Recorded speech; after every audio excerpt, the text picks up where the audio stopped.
However difficult life may seem, there is always something you can do and succeed at. It matters that you don't just give up. Stephen Hawking এর কথা। প্রতিবন্ধকতাকে পেরিয়ে হাত ধরার কথা। যতই sloth হোক, যতই ছন্দ কাটুক, শেষমেশ সব পেরিয়ে ওপরে ওঠার কথা। আলোর পথযাত্রীতে তেমনই এক ওপরে ওঠার সিঁড়িতে পা ফেলার কথা, যে সিঁড়িতে হাত ধরে ধরে পাশে থাকার কাণ্ডারি কলকাতার অ্যাহেড স্কুল। 1979 সালে তৈরি ডক্টর অশেষকান্ত ব্যানার্জি চৌধুরীর স্বপ্নকণ্ঠ অ্যাহেড। প্রতিষ্ঠাতা নিজের তথাকথিত প্রতিবন্ধকতার ভেতর পথ খুঁজে দেন উত্তরসূরিদের। নিউ আলিপুরের একটি ক্লাবঘর থেকে প্রিন্স গোলাম মোহাম্মদ শাহ রোডে আজকের 4 তলা বাড়ি তৈরির মাঝের সময় অনেকটা লড়াই। সামান্য কয়েকটি ছেলেমেয়ে থেকে আজ সংখ্যাটি 70, সঙ্গে একাধিক দক্ষ স্পেশাল এডুকেটর।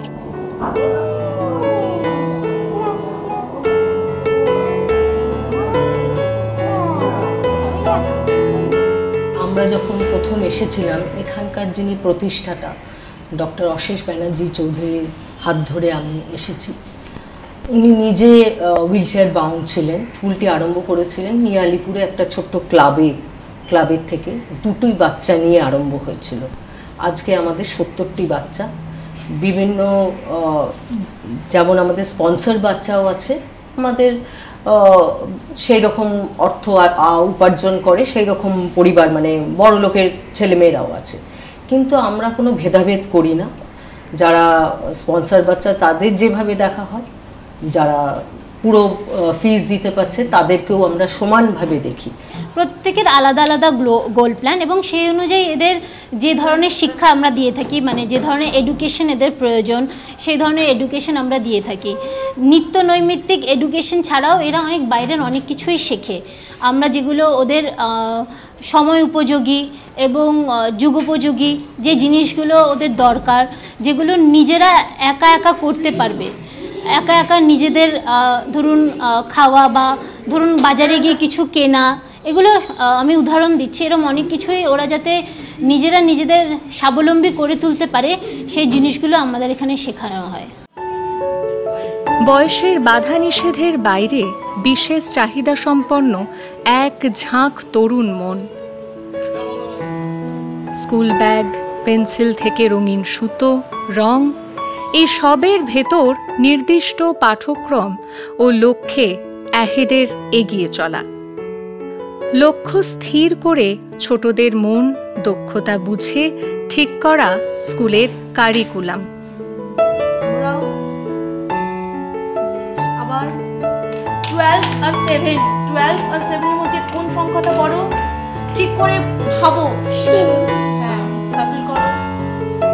আমাদের মেন যেটা উদ্দেশ্য, যে যতটা পারা যায় এদের যে রিয়েল আমরা যে লাইফের সঙ্গে ওঠা বসা করছি ওর মধ্যে মিশিয়ে দেওয়া।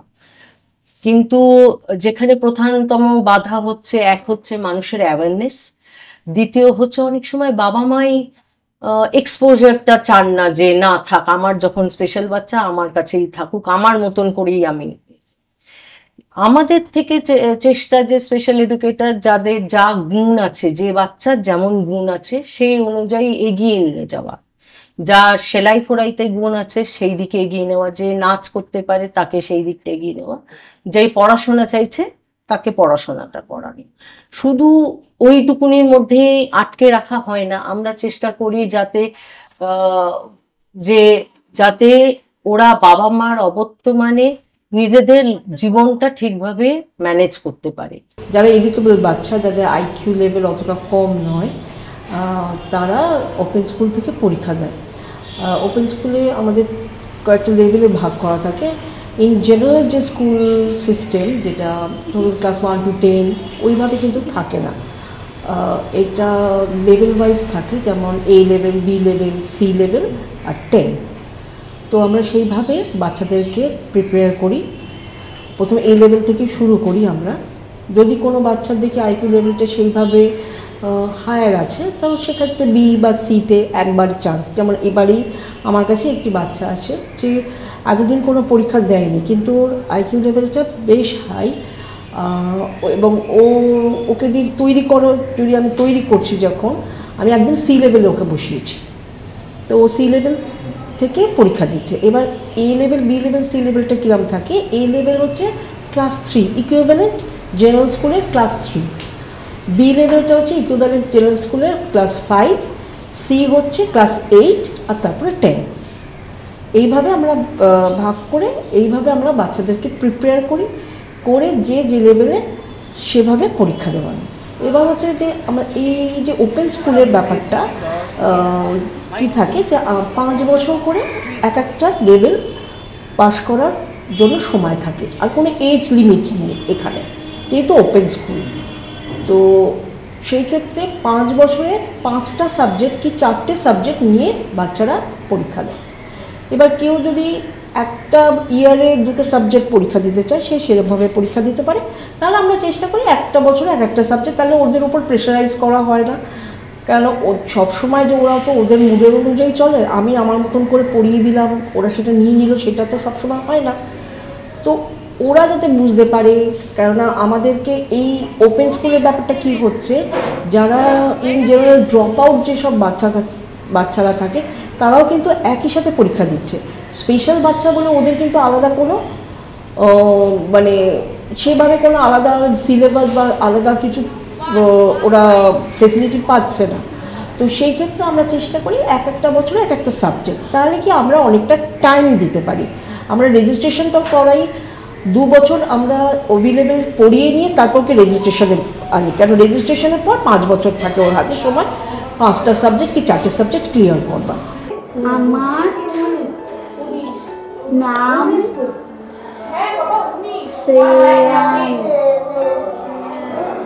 সরকার।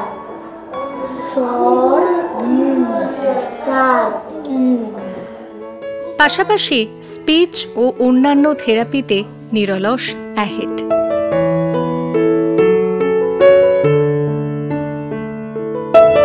আমি নাক তলায় থাকি। কি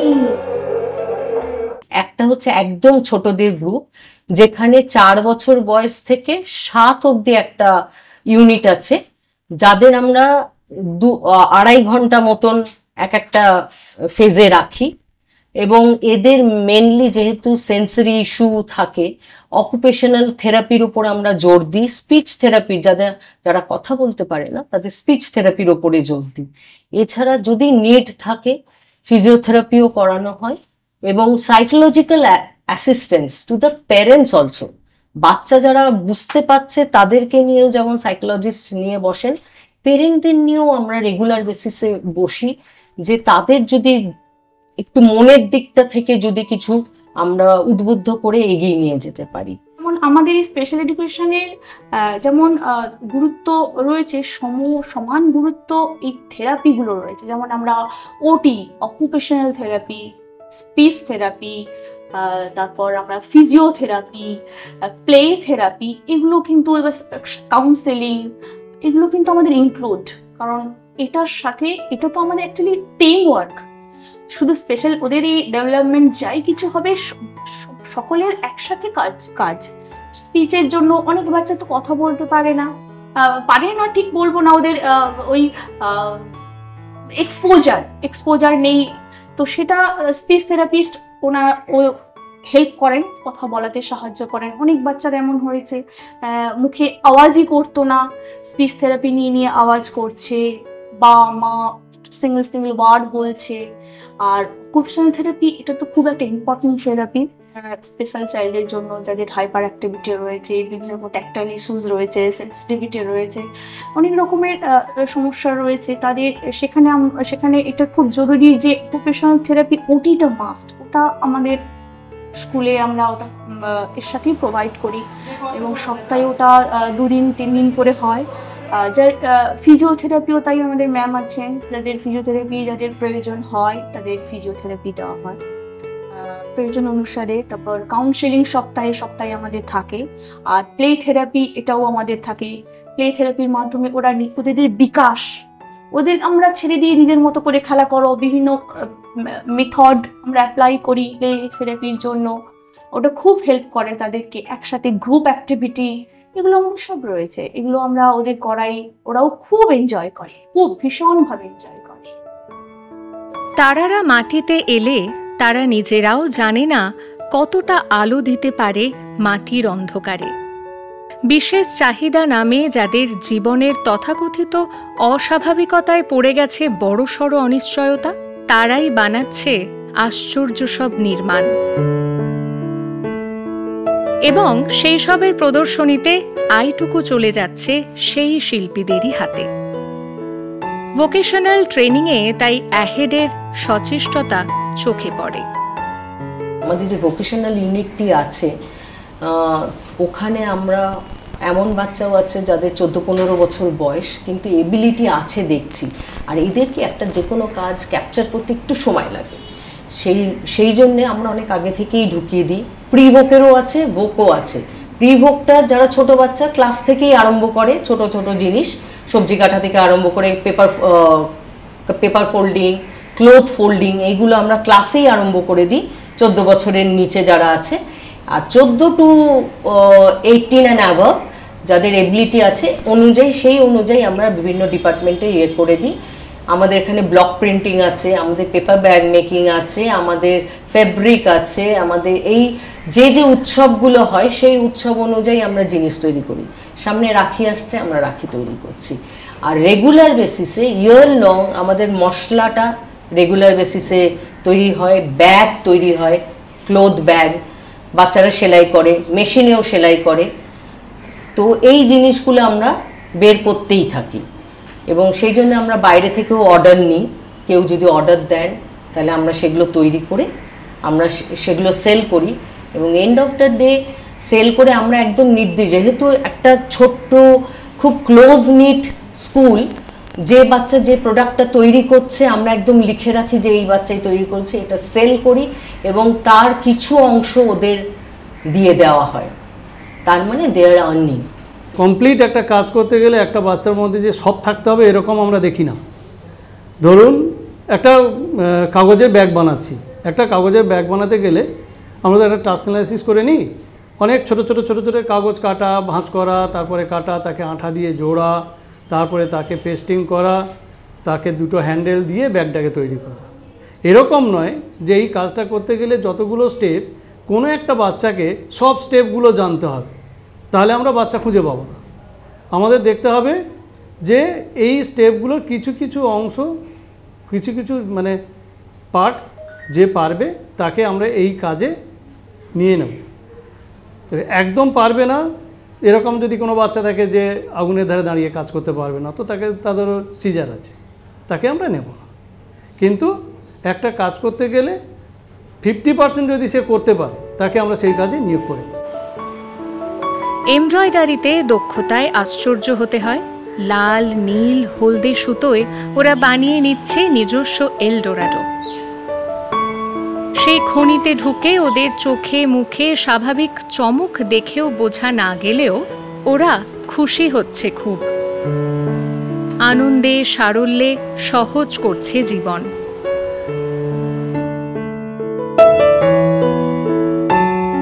আঁকার খাতায় পাখি, হরিণ, সবুজের পর সবুজে, কখনো পেন্সিল স্কেচে উদযাপন করছে যৌথতায়। কারণ ওরা চাইছে না কেউ একা থাকুক, সবাই যেন সবার পাশে থাকে, পাশে বসে। স্পেশাল এডুকেটররা এখানে শিক্ষক নন, বন্ধু। ছোটরা সহপাঠী হিসেবেই দেখতে শিখেছে বড়দের। হরষে বিষাদে হাতে হাত মিলিয়ে চলছে ওদের সমবেত ক্লাস।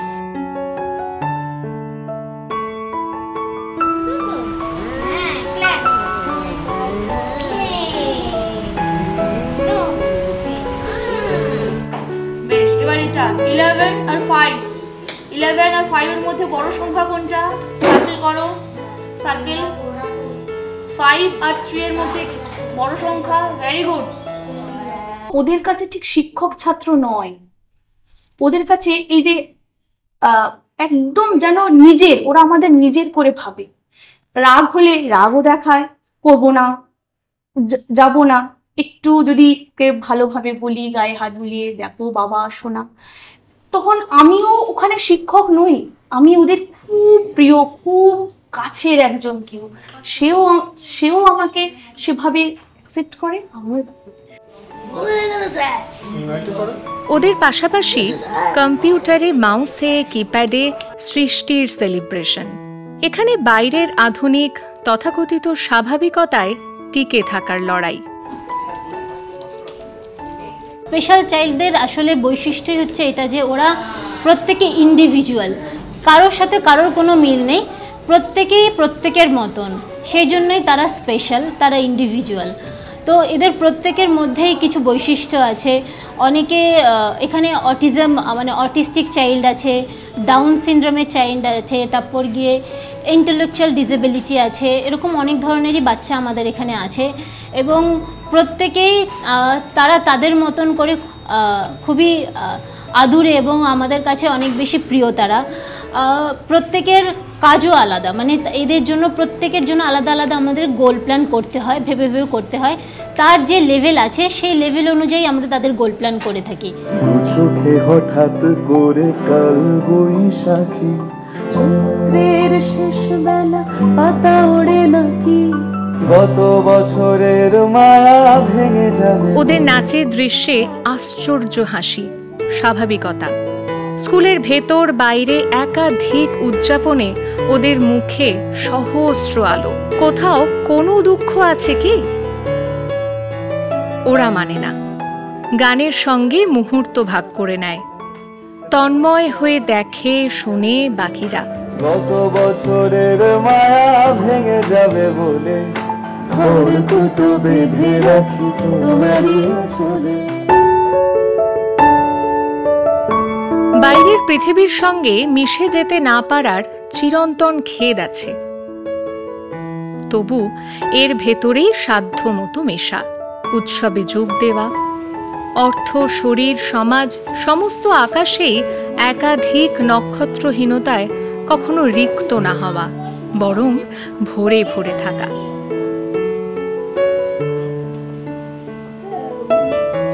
অটিস্টিক চাইল্ডরা সবাই কথা বলতে পারে না, কেউ কেউ পারে, কেউ কেউ পারে না।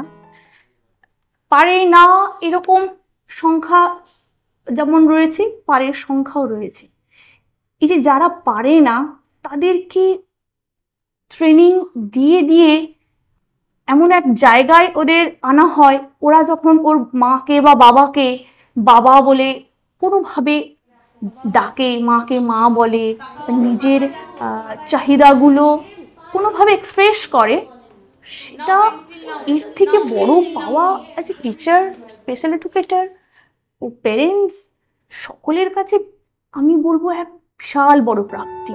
অ্যাহেড তাই নামকরণেই সার্থক, এগিয়ে থাকার দোতক, হাতটুকু ধরে হাতটুকু বাড়িয়ে দেওয়ার দোতক, কঠিন চ্যালেঞ্জিং এক কাজ সহজ করে শেষ করার দোতক। মানুষ, সাধারণ মানুষ আমাদের যা সাহায্য করেন সেই দিয়েই আমাদের চলে। সরকারের থেকে বাচ্চাদের দেওয়া হয়, সেটা বাচ্চাদেরই দিয়ে দেওয়া হয়, এছাড়া আমাদের সেরমভাবে কোনো রকম সাহায্য আমরা পাই না। আমরা ছোট ছোট প্রোগ্রাম করি, প্রত্যেকটা ইভেন্ট আমরা রাখি, বাবা মাদের আমরা ইনক্লুডও করি অনেক সময়, বাবা মারা দেখেন, এটা অনেক সময় দেখতে দেখতে ওনাদের চোখে জল এসে যায়, মানে যেটা ওনারা ভাবতেও পারেন না যে এভাবেও করতে পারে। তো আমরা বলি যে যেখানে আপনারা হাল ছেড়ে দেন আমরা সেখান থেকে ধরি।